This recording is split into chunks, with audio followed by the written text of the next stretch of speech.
سلامات هبنا لهم عن فيديوهاتنا يصمدو هم يخون مسلك صبو توشت ايدلو ركب حزبታት ትግራይን ኤርትራን ዝያዳ ንምጥንኻር ብዕቱብ ዝስርሐሉ ከም ዝግባእ ተሓቢሩ ዞም ታጣው ተቆሰሲ ሃዲሞም ይሄዶም ታይ ተሐጉስ አለቃ ሎሚ ዝ ጠቅላል ሚኒስተር ቆልዓ ናይቶም ጥዑያት ፍኸራ ግዲ ባህም ባላቢዎ እግዚአብሔር ትልቅ ቴሌቪዥን በፊት አስቀመጠ ህጁል ህዝብ ትግራይ ሕዋትና ኮንኮም ጸኒሕኩም ኣብ ዓለም ሙሉእ ዘለኹም ህዝብ ትግራይ شلا حاوخونكم مهانو تفضلوا لكم حزب تجرين ناس لازمكم كاب تجرين ناس للتفارغون صمدو كويتا صمدو قدم انت إذا أكونت كم حديث تقرم انت تباسنا نعرق صبغ تسرحنا خان مرق نتزس قرنا تريد سقم قلت تخون كاس كم حدا قلصن لام تازي ناي ويناي كي مسلكاتكم ناي بركت ولا سب سلامتا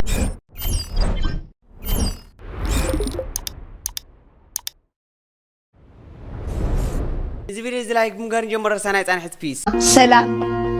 سلام كأني يوردل سلام أوني علم بعلمه سلام يوردل هاجرنا سلام انتقينا علم بعلمه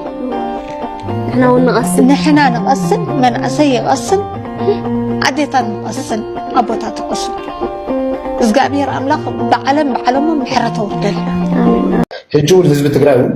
حوارنا هونكم كنت فنيحكم على العالم ملوك جلهم حزب تجري شلا حاوخونكم مهانو تفضلوا لكم حزب تجرين ناس لازمكم كاب تجرين ناس للتفارغون ويكا خاب تجرين ناس للتوالدنا زي بوليتيكا دركم ما يتوصلوا بوليتيكا نعي قدايا يكون أبناء الساين الشلادن تجراوين إيرتران حواتكم مهانكم زي تفضلوا لكم كم زي تجرينا حاوخاكم مهانو تفضل لك على العالم ملوك مالتي العالم زي الحاوخا من ينتكا تجرينا يا خماها ولا هاجر على هاجر له ولا يهلو قلنا نحكي بالتجرينا خطر على ده نسيبه عن حسب ده كان السياق حوخة زي مبعث كم صغير معجي تبع سنين نبرنا الدم ونقل ملك زي مبعث دم كتكور كويل كخا فقر خنا جركا يسقن فقري دم كويل كخا نجركا فقري نتصبر نحنا قدياتنا نحنا أنا لعله حواتنا نحنا يميل زي تبع اللخا ما نم عربي الكاس عدان كان من قناعتي سلام كجبرنا كم يتحسب مس ناي إرتاوي كوميونيتي فتيركا مس حوات زي الرقيبكا ينقوالكا صباح نوغو انت حيزات الكات متصل اكولوك زي كونكا حماسين سرايا كتصلت صراحكا غامبيا تقوكا دانديا تقبر شو تقبرنا قوالكا مس حواتا ختلالي لك خاب حجي ابي متي ابي يطلع قداس يكون انت راح إرتراوي يكون راح إرتراوي يكون وي كايدنو كا خاو خاد حمد كم زمسلك عند حبلانا بتقراك كيدلي خاط خيت صدم يمنو غن هذا كوينو غن كتطفيها ودغا كما يزبل تشاينا يمصل كان ابغزا نغوت السيدا ماما حماتي قلوا زلزل تمن حقل دمو ارسيلك كل خطب لك انت تقبر شنو ها انت تقبر شنو اكولو زي سراي حماسين يدك خطوات صلاح كاس لك انه تشايناوي تمرعي ماتيو قرسي نحماتا حقل دمو مزلزل قلوا تمن تمصلا شنو انت تقبر نسخه انت تقبر دا تريعك خفت بالله تاعلو دا اجي ودي سنرا انت حازا حشركا ودي عد قالع دق محر انت حازا حشركا ركب حزبታት ትግራይን ኤርትራን ዝያዳ ንምጥንኻር ብዕቱብ ዝስርሐሉ ከም ዝግባእ ተሓቢሩ እዚ ዝተሓበረ ረክብ ህዝብታት ትግራይን ኤርትራን ንምጥንኻር ዓሊሙ ኣብ ከተማ ሸራሮ ኣብ ዝተኻየደ መድረኽ እንትኸውን ኣብቲ መድረኽ ካብ ኤርትራ ዝመጹ ጋይሽ ንተመዛበልትን ንዝተጸገሙ ወገናትን ሓገዝ እኽሊ ከም ዝገበሩ ድማ ንምፍላጥ ተኻኢሉሎም ወልደ መረት ገዛኢ ተወሳኺ ነው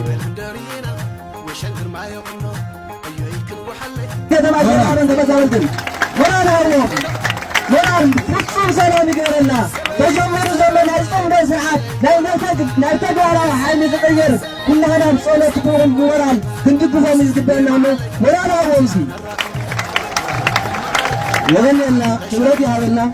حزب تجري مس أبزوري أزركبوا جربات حزبات زنبرة ست مركبين محزنتن نابنور نملاسن زيادة نمقلباتن عليمو عرسة تبقسوا باستفرالي شنخات ركب حزب الحزبي الناس على تخمز ركب زفلتيو إسرائيل شوعتهن مقابيت كتشن عسات شمتن عمة برد دما كابه إيرترا ناب ختم الشرار زمتسو إيرتراويان كبر بعال مدهاني عالم كوك عدسون مس حوم حزب تجري باستفرالي مدلوات أخبيرهم من وعلم اللو حزبتات إيرتران تجرين زي الناس أصلون حدا عينت قانقان بهلن زلوم حزبتات يوم كبل دما عبيت عدن مراحة هيمانة تجارو جليسهم كلتينا حدا حزبي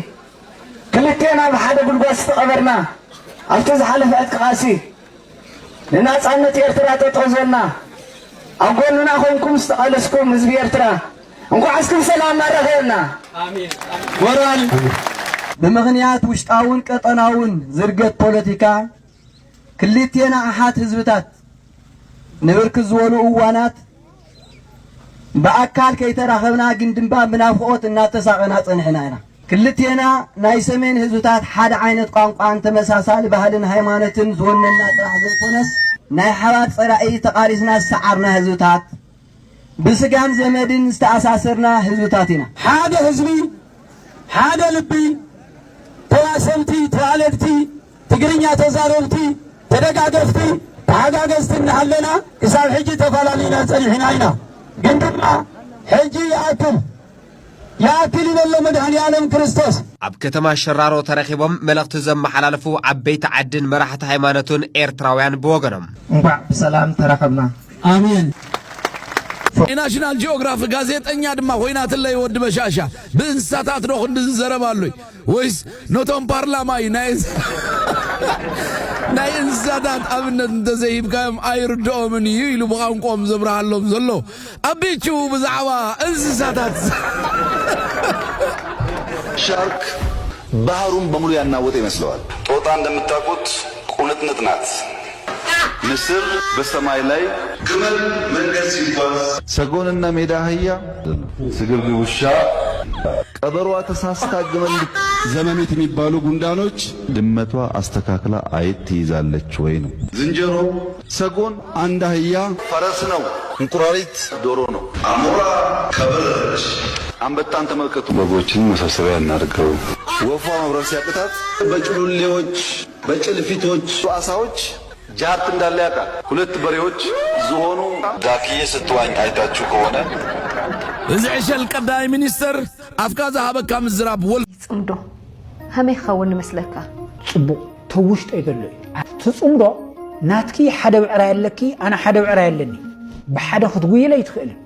ክልቲኦም ተኾይኖም ብዙ ሄክታር ዓሚምካ ክትውዕል ትኽእል እዞም ተጻወቱ ኩዕሶሲ ሃዲሞም ይሄዶም ታይ ትሕጉስ ኣለካ ታይ ከም ዝለካ ኣለካ ሰብ ይሃድም ኣሎ ይሄዶም ጨንባ አሞይ ዘይተሓጎሱ ጎልአቲ ኤርትራ ሲራ ዘይተሓጎስስ ያያለም መጽየምስ ከም ዘሃዲሞም ደገለም ሙረይት ህዝብ ይሄዶም በቃ ይሄዶም ከም ሰቦም ጋር راحት ተምለሱ ታይዚ ሕጂ ደስዩ አጉና ካላይ ነገር ካዚና እዚ አጋዚያን ምፍልላይ ማለት ሲተም ዝወዝሕ ዕድመ ዘለዎም ድምፂ ሓፋሽ ዝኸውን ድምፂ ና ህዝቦም ዝኸውን ናይ ባይታ ተቃውሞ ተረእዮ ዝገበሩ ንሰምዮም ንምንታይ ከም ዝትገብሩ ኣብ ማእከሎም ኣትዮም ከም ዝትገብሩ ኢሎም እቲ ማለት ዘይተኣማምነካ ሕጂ ኣሞሬ ምሳኻ ከይፀንሕ ምሳኻ ኣነ ምሳኻ ይበልዕ ይሰት ተኾይለሲ ተጠሊመኪ ኖርማል ቅድመት ኖርማል ሲልካ ባእሲ ንጋራጮ ንኸዲና ግን ክሳብ ህይወትኪ ክሳብ ካብ ስልጣን ኮይካ ከም መዝነትኪ ከኣሌክሲ ዓቕሚ ይብለይን ከመይ ገረ ኣሌኪ እዚ ነቲ ትግርኛ ወይ ከዓ ነቲ ሕብረተሰብ ኤርትራ ዘይምትእምማን ምስራሕ እዩ በቃ ኣሚንካ ዘይመስራሕ እዩ እጂ ንሱ ይገር ማን ይፈዓል ይደሊ ንመን ካሊ ንተስፋጽን ተጓራሪ ሓምሲ ኣብዚ ናይዚ ተዓዳዲሞምስ ካብ ስልጣን ውሪድና የሎም ካብ ስልጣን ነዛ ድምፂ ገይሮም ማዘለው ስንዓኣን መውደቕ ሊኦም ገለመለ ክስታይ ገይሮም ነይሮም ሕጂ ንሱታት ይገልጽ ነይሮም ወረ ሲያገልጽ አፊዳ ማን ይፈውጥ ቀደሊ ንዑ እንታይ ኣለዎ ሚልኬም ተዋዳዲሞም ትሕሸሉ ዝብሎ ወዲ ቆሮንፎ ሕሸሉ ወዲ ቆሮንፎ ዝበሃል ኣሎ ወዲ ሰርዐ ጠዋይ ኣፍ ዝበለ ጠዋይ ኣፍ ተስፋጽን ኣሞጎር ተስፋጽን ሃገር ኮን ሃገር እምበር ሃገር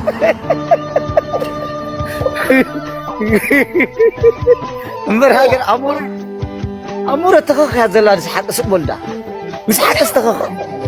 تخخوا من تصاتي ده مسرات اللي ما كورده قال ما كستوادا دي بو مسيمسي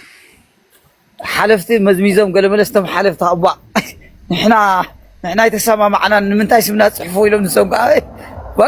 ولا زخطوا له زي تخ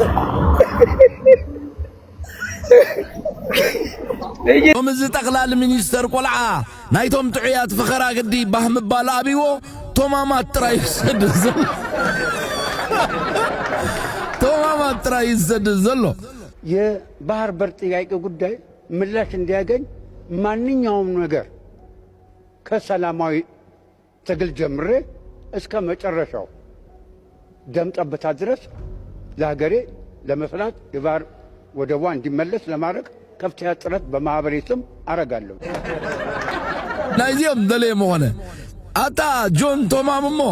ክንመጽእ ኢና ዝበልካዮ ደይና ዓኻን ወይዘሮ ጻድቃንን ኢና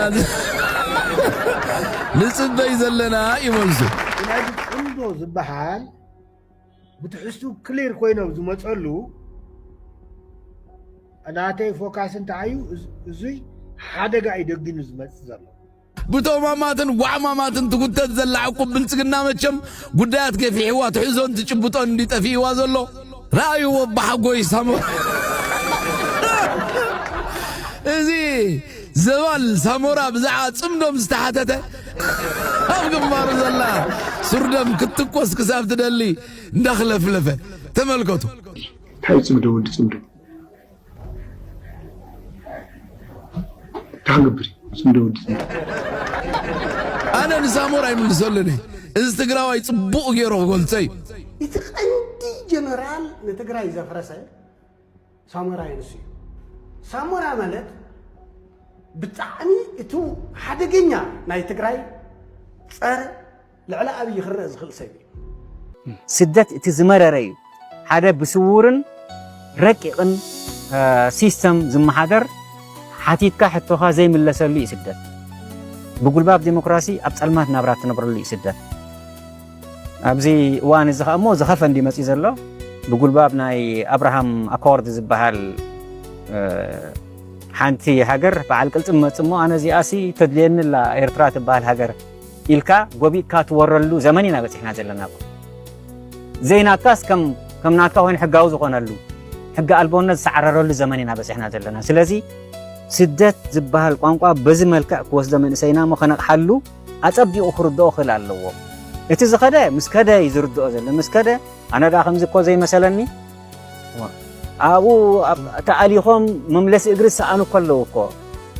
زي رؤيو كوي لما تاك على العالم نقبر له رؤيو أنا بزع دايزي أماني حتىني 4 تقول مش اللوني لك الله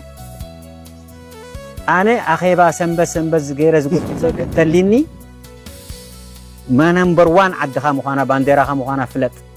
صلوات كاسع إذا أنت رجيس كاخد كاجن سب كم زي تقوم فلت زي أنا نمبر 1 ناتي بس نمسجن أنا زمسجن أنت اللي نجن عايز مسلوق الولي الله صباح نكوخا مين تهاجرون بجاز حلف السوق والأخوة أبجزاي كوسكوس كخلالني دحري نخاله كوسكوس عن سلازي أنا نزه هاجر زي أزيكو نزه زيكو نزه بن هاجرن زي سواء ولا تقينو أي هابني معناته كازي فلينا جريو بس إرترات سوس نجنا مقدي ساموران صادقانن حلفيا خبالو علوهم زلو شور دي سابا نغيرات نلا تومام قطر خلت دما سمعوا ابي ارترا زلو منغست والقايت ناتي يليو زحسب يبلالو لو مكو انتاي كم نبلوم تفينا سبدو خي حفر خمزلو حسيو عرب تقراي كن اتو يدل شعبيه كاف فيدرال منغست لعلي كن اتو يدل شعبيه لمن تاي كن اتو يدل شعبيه هنا تطلعوا معراب تقراي في حمراسي ارترائي زي التحساسوا زلوي نانا ايو زي التحساسوا دغه ميدر ملاش كوي دغه ميدر ملاش ارترائي زحص حي بخلايكا مواسنتنا امحار ايوم ميدر حسن حي تقراي يكونن والقايتي زحص حي قليلو صمدو ايدلنا نيون مبال اندي تعلما كابلو من اليوم نسخة حسيخة التالولو هزبيلن صمدو يدليون اتزبقو سخلتي وزبتات بعلو فليتو والسرحة لولو انت نعخاقن زاناتنا ينهبن زيناتنا يندلن تبل درفو دي شاول تقاب زكاي شعبيا كمي مخانو قبرها الكاي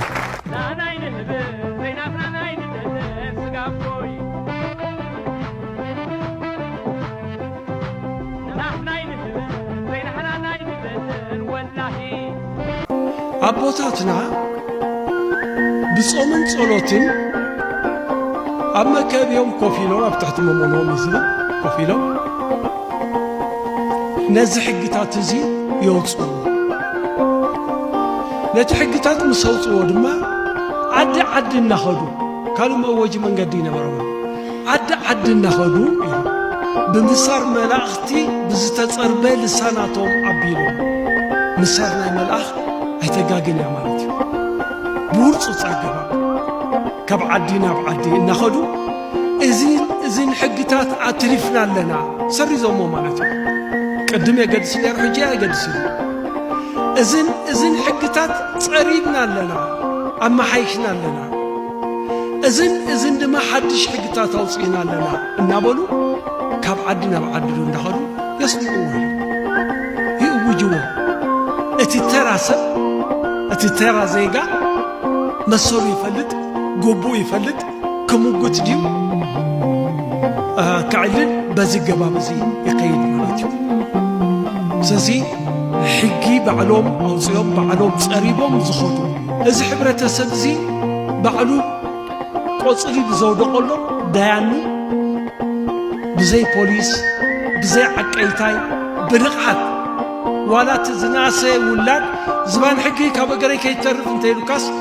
ኣኽብሮት ናይ ሕጊ ስለ ዘሎ ድሕሪኡ ምኻድ ኣሎ ስለዚ እዚ ሕብረተሰብ እዚ ኣኽብሮት ናይ ሕጊ ዝፈልጥ ፖሊስ ዘየድልዮ ዓቀይታይ ዘየድልዮ ኮይኑ ይጸኒሑ እዚ ሕብረተሰብ እዚ እስከበሉ ነዚ ኸዓ ሰሚዕናዮ ንመለስ ኤርትራውያን እንዲለዩ ያቀረቧቸው የፍልስፍና አንጓዎች አሉ አንደኛ ኤርትራውያን ከሌላው ኢትዮጵያዊ ይልቅ በጭንቅላት የተሻሉ ናቸው ብለው እንዲያምኑ አድርገዋቸዋል ኤርትራውያን ራሱ ይሄን እንዲያምኑ እንበልጣለን የተሻልነን ብለው እንዲያምኑ ዘረባዚ ካብ ነፍስ ምትሓት ተለመሰ ሰብ ዝወፅእ ዘረባ ጥራይ ኤርትራውያን ካብ ኢትዮጵያውያን ዝበለጽና ሰባት ኢና ኢሎም እዮም ዝሓስቡ ደባል ሕጂ ግን ንዓኻ ክምልሰልካ ኤርትራውያን ካብዞም ሓሰውቲ